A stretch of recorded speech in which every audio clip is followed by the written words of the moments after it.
বিলাস সঙ্গিনী হতে চাই, আর এই চুলের আড়ালে সিঁদুর লুকিয়ে রেখে প্রতি রাতে আমি সাজব নতুন প্রেমিকের শয্যা সঙ্গিনী।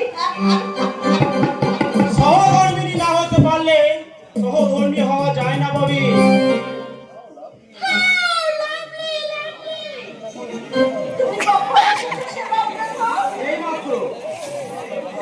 আপনার বাবার সাথে একটু দরকার ছিল। আর আমি তোমার জন্য কল্পনার জাল বুনে রেখেছি। আমার কথা বুঝি তোমার একবারও মনে পড়ে না? পড়ে, নিশ্চয়ই মনে পড়ে ববি দেবী। আপনাদের সবার কথাই আমার মনে পড়ে নিরঞ্জন লক্ষ্য নির্যাতিত রমণীদের মনের গোপন ব্যথা। ছুটে এসেছি সাধু বাবুর কাছে। কেন কেন আজ বঞ্চিত বহু চাষিয়া জেলে নামে সরকারি ঋণ দেখানো হয়েছে, অথচ আমি ভাবতে পারছি না। আমার মতো সেক্সি মেয়ের সাথে তুমি নিজেকে কি করে এখনো সংযত করে রেখেছো? নিজেকে সংযত করে রাখতে না পারলে অপরকে মুক্ত করা যায় না ভাবি দেবী। আমার ছেলে বন্ধুরা আমাকে কিস করতো, সেও আমার নাম বললে চলবে? আপনার বাবা। আর আমি এখন চলি। সাধু বাবু ফিরলে বলবেন বিডিও সৌমত মুখার্জি এসেছিল।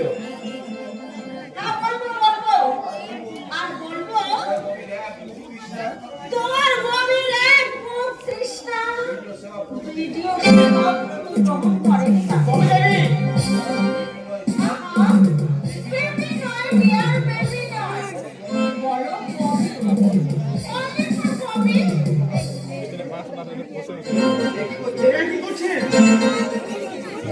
আমার প্রেমের আনন্দে তোমাকে আমি বন্দি করে রাখতে চাই।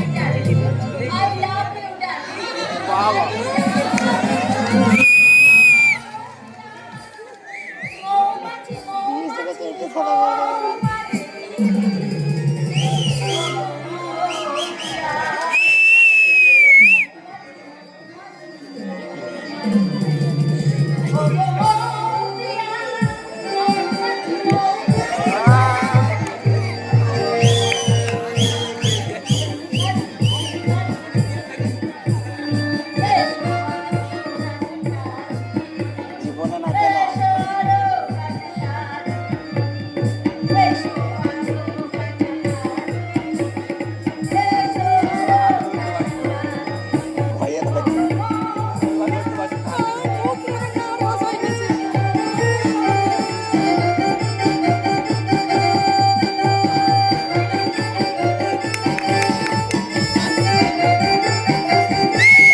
জীবন সঙ্গে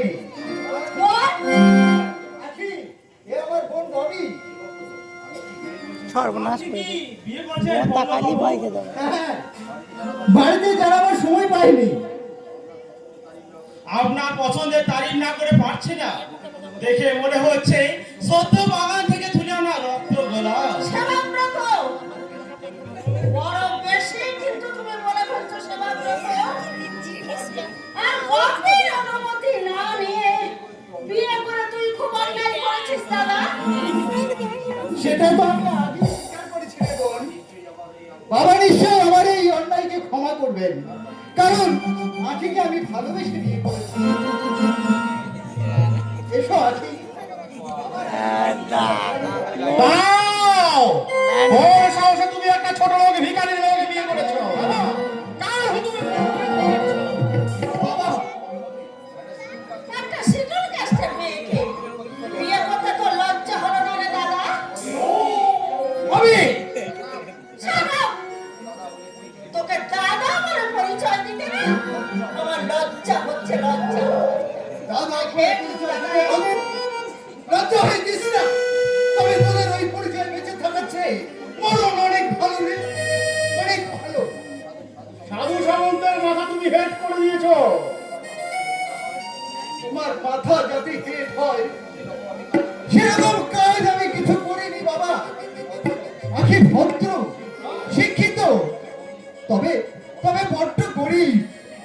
আর তুমি সেই গরিব হাফেজের মেয়েকে রূপ কথা রাজপুত্র হয়ে উদ্ধার করে নিয়ে এলে। একেবারে মনে হলো না আমার মান-সম্মান করার কথা। বাবা, আপনি আমাদের ক্ষমা করে দিন। সরে যাও, সরে যাও ছোট লোকের মেয়ে। আপনার ছেলের ধর্মপত্নী আমি। আজ থেকে আপনি আমার বাবা। বধূ হিসেবে না হয়, বাড়ির দাসী হিসেবে আপনার কথা শোনার সুযোগ দিন বাবা। ক্ষমা করে দাও বাবা। সাধু বাবু, আমি আপনার কাছে এসেছিলাম আর এসে দেখলাম এক করুণার প্রতিচ্ছবি। যার চোখে গড়ার স্বপ্ন, যার হৃদয়ে ভালোবাসার আকুতি, সেই অপরূপ দেবীকে আর প্রথমেই বিসর্জন করে দেবেন না সাধু বাবু। যা দেবে যাদের গরজ ছড়িয়ে পল্লব বাবুর মধুর মিলনকে বিস্ময় করে তুলবেন না। মনে রাখবেন, জাত মানুষ সৃষ্টি করে না, মানুষই জাতের সৃষ্টি করে। পাক নোংরা, পদ্ম পাকে ফোটা পদ্ম নোংরা নয়। এ বাপুর তো আমাকে জ্ঞান দিয়ে গেল। Thank you. সত্যি তোমার সাহসের জবাব আছে। কাউকে কিছু না বলে যেভাবে তুমি দুম করে বিয়েটা করে নিলে, সত্যি তা ভাবা যায় না। বাবি, প্লিজ প্লিজ তোমার বৌমনির ঘোমটাটা সরিয়ে ওই শ্রীমুখখানা একটু দেখিয়ে সবাইকে ধন্য করো। কি হলো রাজু? দেখি তুমি চুপ করলে কেন? কোথায় যেন দেখেছি। মেয়েটা কি তোমার চেনা? না, কিন্তু তবে ববে তুমি নতুন বর করে ভেতরে যাও।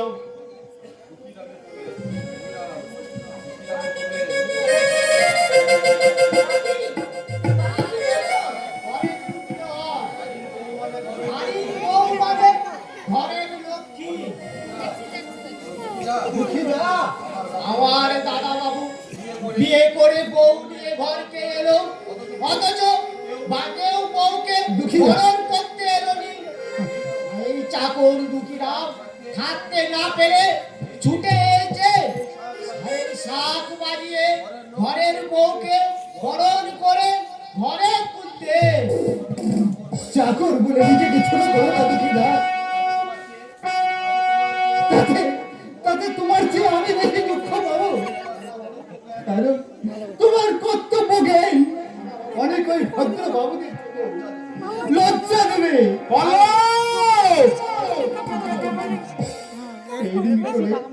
এমনি করে সুখের দিনে পাশে থাকতে আর দুঃখের দিনে সান্ত্বনা দিতে তুমি আমার পাশে থেকো দুঃখীদা, তুমি আমার পাশে থেকো।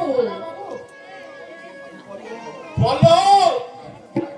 আমি জানি বাবা, আমার কাছে তুমি হিমালয়ের মতো কঠিন হলেও আকাশের মতো উদার, বজ্রের মতো কঠিন হলেও বর্ষার মেঘের মতো তুমি কোমল, তাই হৃদয়ের সহান্য পিতা হয়ে আমার এই অন্যায়কে তুমি ক্ষমা করো বাবা, ক্ষমা করো। পাখিকে তুমি বধূ হিসাবে নয়, কন্যা হিসাবে ক্ষমা করো বাবা, ক্ষমা করো।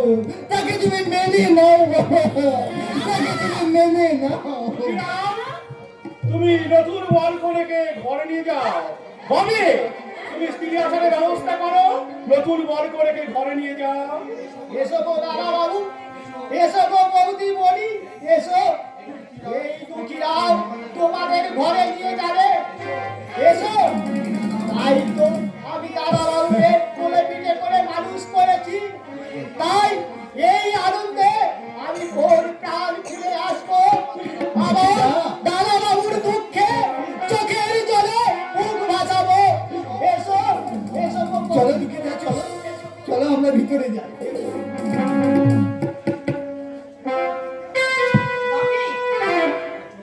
একটা ছোট চাকা মেয়েকে এই বাড়ির বউ হিসাবে মেনে নিয়ে তুমি ঠিক করনি বাপি।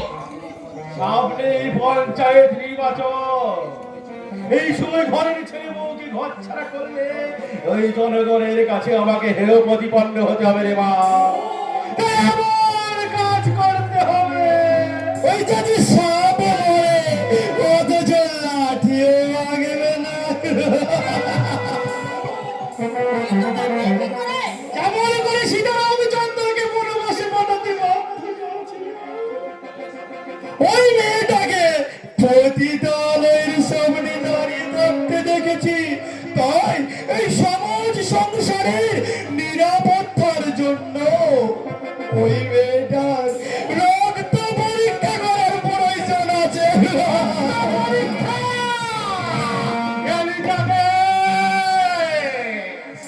রক্ত পরীক্ষায় প্রমাণিত হবে উল্লাস মণ্ডলের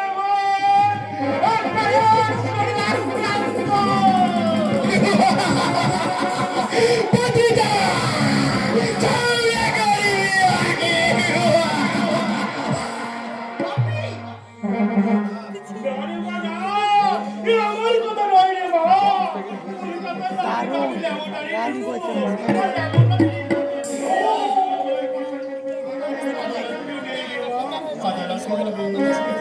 যেমন করে হোক ছোট লোকের মেয়েকে না এই বাড়ি থেকে দূর করে দিতে হবে, নইলে আমাদের মান সম্মান থাকবে না বাপি।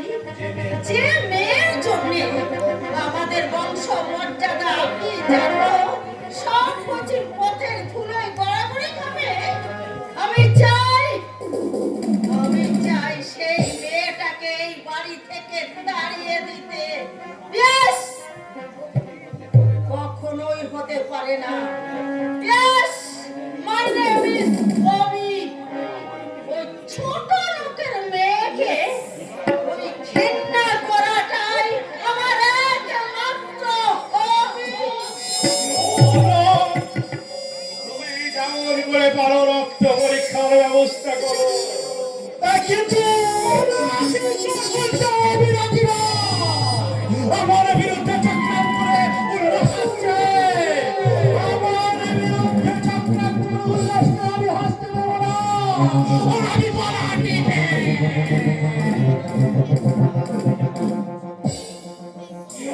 স্তব্ধ করে দিতে হবে ওই ছোট লোক হকারের বিজয়ী রাজি। আমি কিছু চিন্তা করবো না স্যার। ওই ছোট লোকের মেয়েটাকে যদি আমি জ্ঞান সারা করতে না পারি তো পিতাই আমার নাম রাজত রায়। সামান্য সুন্দরী মেয়েটা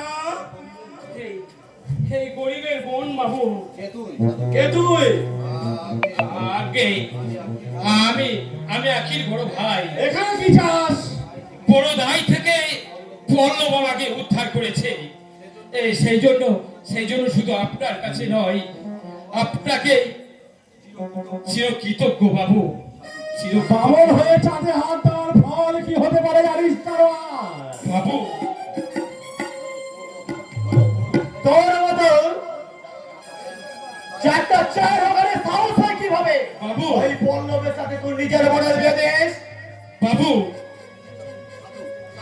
চাপকে কল্পিতে চাও না আমি শুরু হতে না। বাবু একটা ছোট লোক ভিখারির মেয়ের সামনে পল্লবের বিয়ে দিয়েছে। এই, কে কোথায় আছে?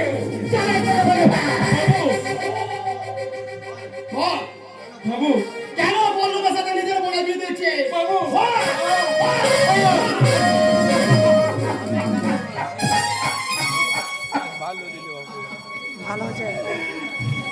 আপনার অনুমতি না নেওয়ার জন্য আমাকে